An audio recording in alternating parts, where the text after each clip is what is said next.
Beto, chega só um pouco pra tua esquerda. Aí, show. Vai. Bom dia!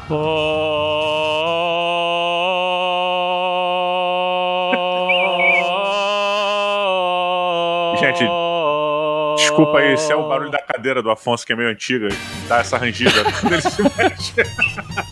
Seria demais. Estamos começando mais um Matando Robôs Gigantes, senhoras e senhores, e hoje é com amor, com o nosso coração. Baby, I can see your halo all over the place, Beto e Didi. Olha Não tem aí. como, né, falar de Exato. Halo sem lembrar da Beyoncé, né, cara? Ela foi muito oportunista. Foi. Também achei. Igual aquela galera que fica lançando o livro do Senhor dos Anéis depois do filme. Capitalismo é isso. Temos também escritor aí que aproveitou o hype do churrasco aí pra, né? Pô, vai cair em cima do carvão, né? Impressionante, exatamente. É isso aí, é verdinha só. Curioso, E quem é curioso. verde também? Master Chief, ele, o herói 117, João 117, João. Betão.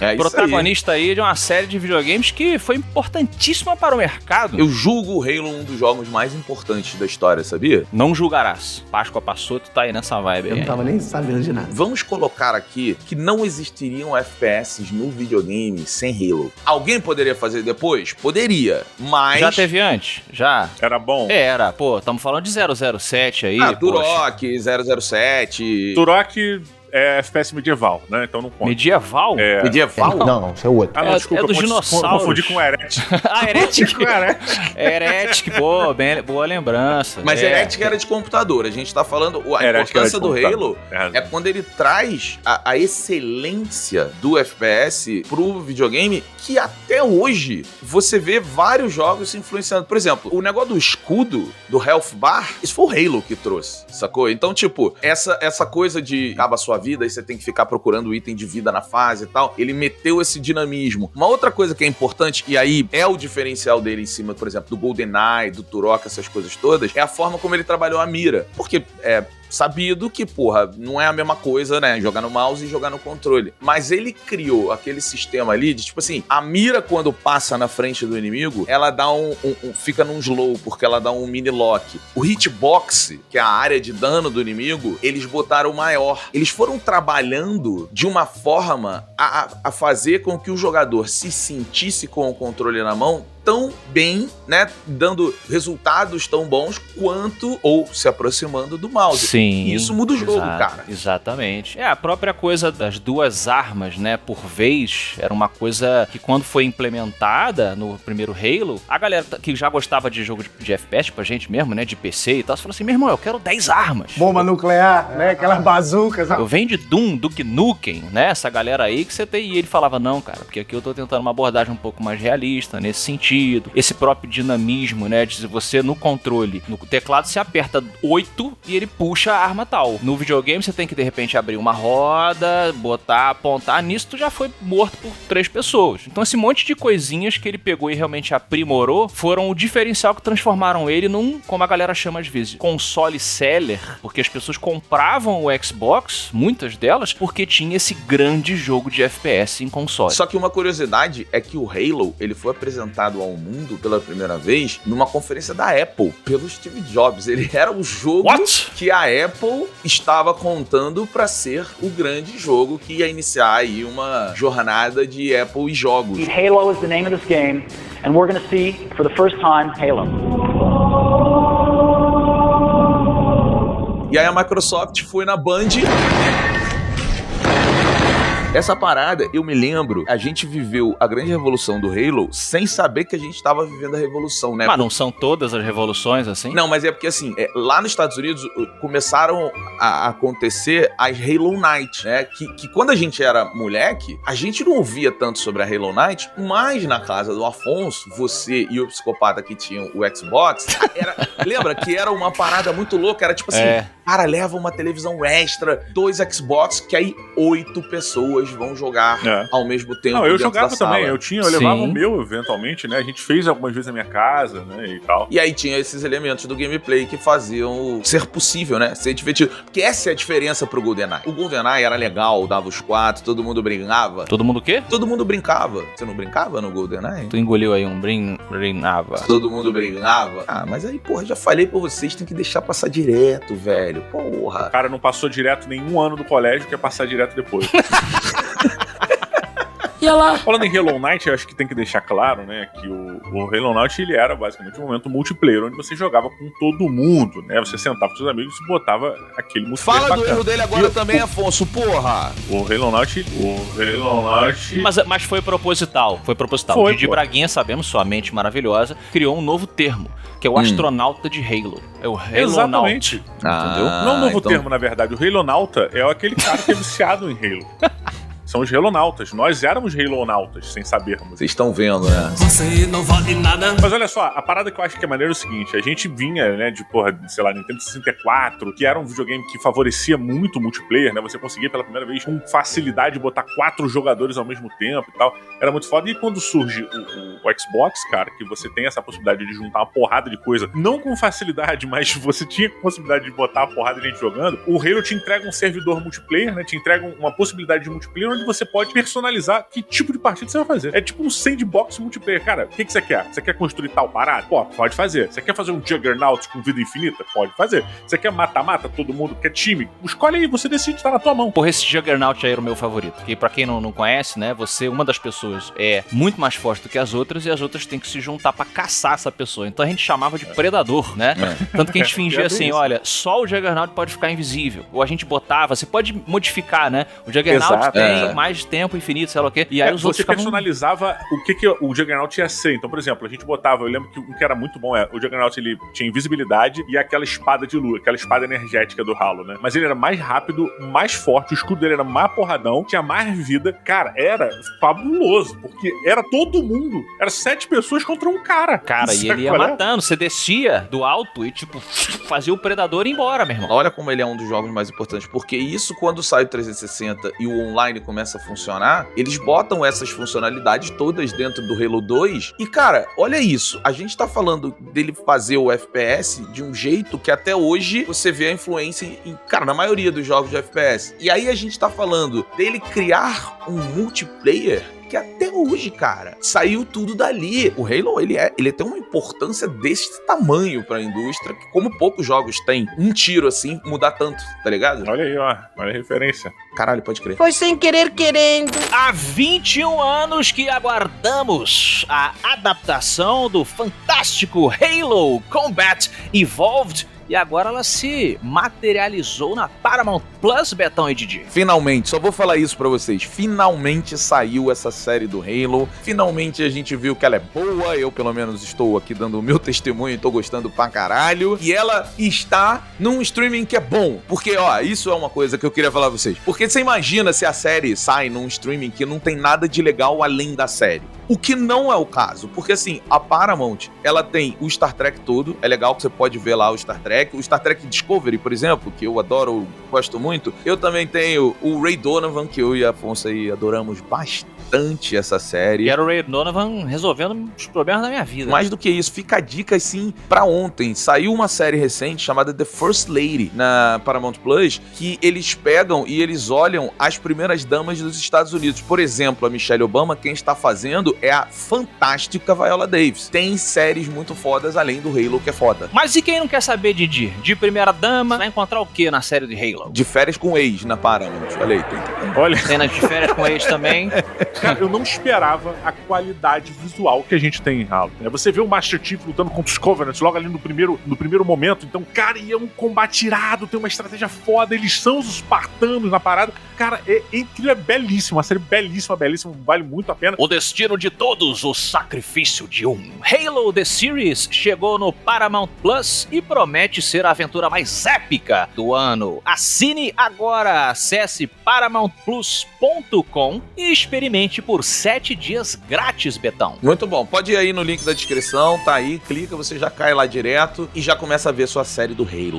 Beleza? Outra coisa que o Halo, ele é case, pra ficar chique, né? Ou seja, um exemplo a ser estudado e repetido, né? É no sentido de que toda boa história, toda história revolucionária, né, da ficção, pra que ela funcione, ela vai precisar se apoiar em alicerces pré-existentes. Sejam eles de obras que vieram antes, né, até recentes, a gente às vezes comenta das influências, esse diretor cresceu assistindo determinados filmes, de Tarantino tem muito isso, então você enxerga essas influências, referências e tal, quanto alicerces até mitológicos, né, bíblicos ou de qualquer outros livros, histórias sagradas da cultura. Então você pega essa coisa toda, cria essa argamassa e a partir daí você faz o salto para coisas originais, que a própria obra vai ter e outras não vão ter, e talvez lá no futuro vão se apoiar, né, para criar as suas próprias. Então o Halo, ele é muito isso, né? Você consegue enxergar nele referências aos filmes que a gente ama ali dos anos 80, 90, né? Você vê os veículos, lembram muito, propositalmente, os veículos do filme Aliens. O próprio Sargento.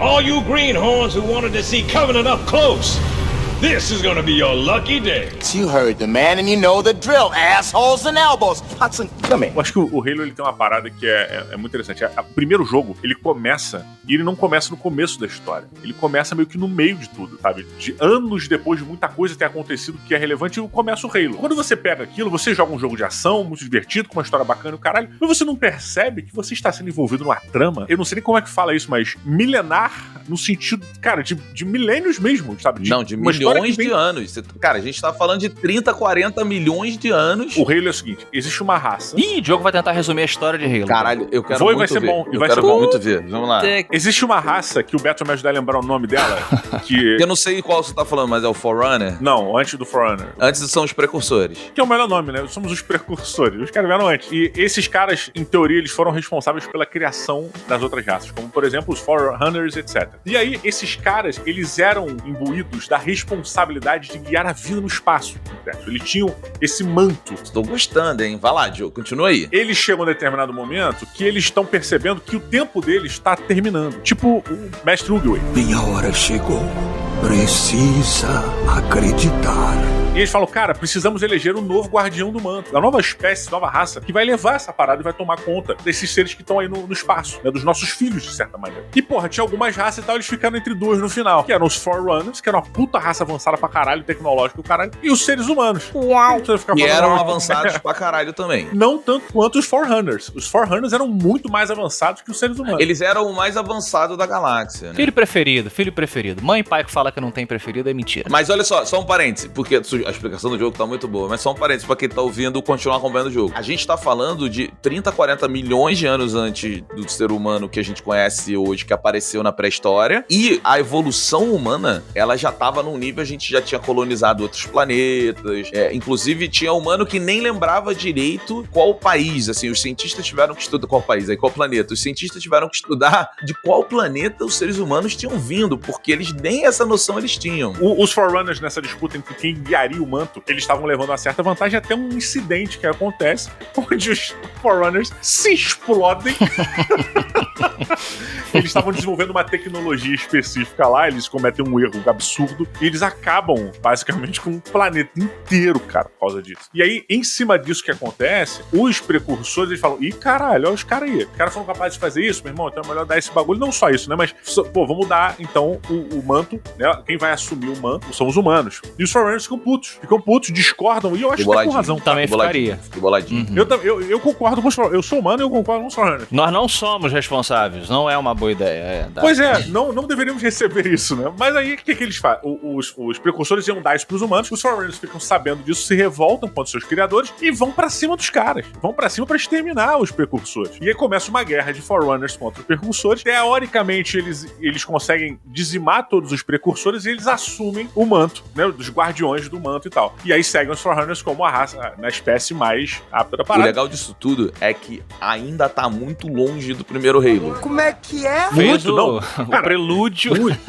Mas isso é muito importante, porque quando você joga o primeiro Halo, cara, você conhece os Covenants, né? Eles falam assim, porra, os Covenants são uma raça. Não, os Covenants não são uma raça. Os Covenants são uma convenção. São um grupo de seres que falam assim, aí, bora juntar forças aqui. Eles são uma religião, porque eles acreditam que tinha seres antigos que faziam as coisas e tal, e esses seres eram os Forerunners, porque eles sumiram, e aí eles se juntam e criam essa religião. Tanto que eles acham que os Halos, eles são uma parada religiosa que tem que ser ativada. Só que, na real, aquele bagulho serve pra destruir o mundo. Cara, e é que tá, quando os Halos são criados muitos anos antes, milhões de anos antes, eles são criados pra exterminar uma praga que assola o universo, né, sem querer, tá tendo um estudo laboratório, pra como chamar de zumbi? É o Flood, é o Flood.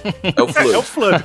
Mas é um zumbi espacial, tá? É um zumbi espacial que vai corroendo tudo que toca e ele vai se transformando numa entidade, né? Numa espécie também. Ele começa como uma praga, um vírus, uma parada dessa e se torna uma espécie. Ele vai contaminando as outras raças, outras espécies e acaba que eles se tornam... um parasita. E o lance é que os Halos, eles foram criados dos Forerunners como uma arma pro Flood, porque o Flood estava espalhando, né, no universo todo. E aí, o Halo, ele se transforma, o grande lance é que milhões de anos depois, mesmo do Forerunner, mesmo das pessoas esquecerem do Flood, porque é tanto tempo, isso que é legal na estrutura da parada, que as pessoas esqueceram essa história. Essa história, ela não é lembrada. Inclusive, só é contada pra nós, jogadores, no quarto jogo. É no quarto que você entende essa linha temporal toda. Até o quarto você tá entendendo exatamente de onde vem os Halos, a porra é pra acabar com a vida no universo, mas por que tem que ter esse reset? E isso é muito foda, né? A forma como eles contaram o jogo, porque o 2 e o 3, basicamente, você tá numa guerra, velho. Você é jogado no meio de uma guerra e é sobre isso. É assim, ó, galera, tem uns inimigos que são os Covenant, nós somos humanos. E os Covenant querem ativar esses anéis, achando que é uma coisa e a gente acha que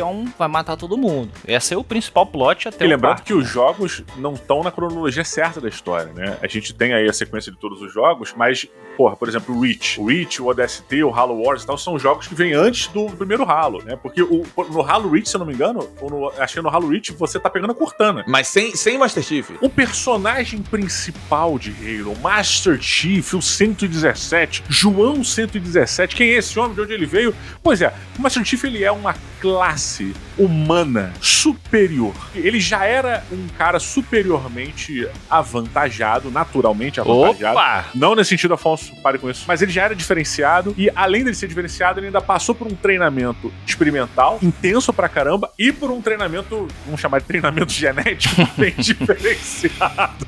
Genético e cibernético, né, Didi? Genético e cibernético, que fez dele o soldado primordial, o grande soldado líder da tropa espartana. Spartans, what is your profession? Master Chief. Ah, adorei o grito.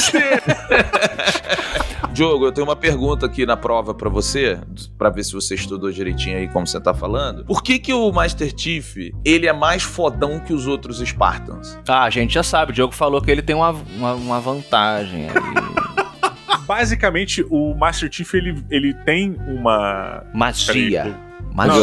Agora vai começar a inventar. Agora vai começar a inventar. Não, é porque agora... Agora aquele momento da prova que tu não sabe, tu fica enrolando pra ver se o professor acredita. Vai. Por que ele era fodão? Mas essa é muito fácil mesmo. Faça outra mais difícil. O Spartan 2, que é o programa do Master Chief, ele era um programa que fudia muitas pessoas. Muita gente morreu, sobraram... 70% dos soldados morreram fazendo os aprimoramentos lá do... Exato. E os que sobraram no aprimoramento final, todos desmaiaram e só o John ficou de boa. E aí eles mudaram, e aí foi o Spartan 3, o Spartan 4, que eles são mais fracos. Então a maioria dos espartanos hoje, eles ainda são super-humanos, mas o John, ele é o filé do filé, ele é parte do primeiro programa, o programa mais invasivo, Não, mas olha só, a pergunta que você me fez agressiva. foi por que ele era fodão antes de ser a parada. E, porra, você tá falando provavelmente da criação dos pais deles, né? Quem eram os pais deles? Não, os pais deles foram tirados. Tá atacando o professor. Então, Tá tentando desconstruir a pergunta. Não tô. Zero, tomo zero. Olha aí, o professor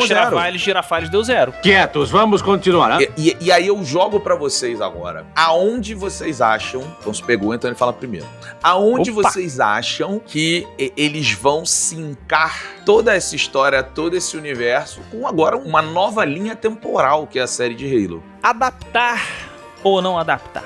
Essa é a questão. Qual o seu conceito de adaptar? O meu conceito de adaptar é você pegar algo que estava dentro de uma caixa e fazer os ajustes, não vou chamar de cortes, mas os ajustes nas suas arestas, né, e seu volume, e reformular ali algumas coisas para que caiba em uma nova caixinha. Eu acho que isso que é o resumo de adaptar. E quando você tem uma linha temporal gigantesca como essa que a gente falou, né? Fez ali um resuminho do prelúdio e tal, saltou pro final, foi um pouco pro meio, etc, pra tentar transpor essa delícia que é Halo. Você tem que escolher o que vai caber nessa nova caixinha, o que vai ficar de fora, o que você vai contar depois e tal. Eles têm dito publicamente que eles estão fazendo uma linha temporal paralela, né? Como se fosse uma espécie de multiverso criativo aí. Não existe multiverso a princípio no Halo, mas no sentido tipo, cara, é uma história que a gente tá contando que tem esses elementos todos, mas eles estão sendo contados de outra forma, por outro ângulo. Não é a mesma história, mas são as mesmas pessoas. E o mesmo conceito, né? Porque realmente já mudou coisa que não tá igual na série e na linha dos jogos lá, mas eu acho que eles se mantêm bem fiel. Acho que vai ser uma adaptação difícil. Eu vou dar mais uma dica pra quem tá ouvindo. Vai no nosso podcast e pra você que tá ouvindo, se você não tá acostumado, o nosso podcast não é a mesma coisa que a gente faz no vídeo, não, tá? São duas coisas completamente diferentes. Então vai lá, que o que saiu agora, segunda, a gente debateu exatamente o que faz uma boa adaptação. Quais são as coisas que tem que ser adaptadas. A gente fala bastante do Halo, de outras obras também. A gente fala bastante do Juiz Dredd, né, nesse episódio, fala de Senhor dos Anéis, fala de um monte de coisa, então você pode ir lá também. E aí a gente debate muito sobre isso. E, Afonso, eu quero a série do Diogo sobre o lore de Halo, hein? Eu quero, hein? Didi conta.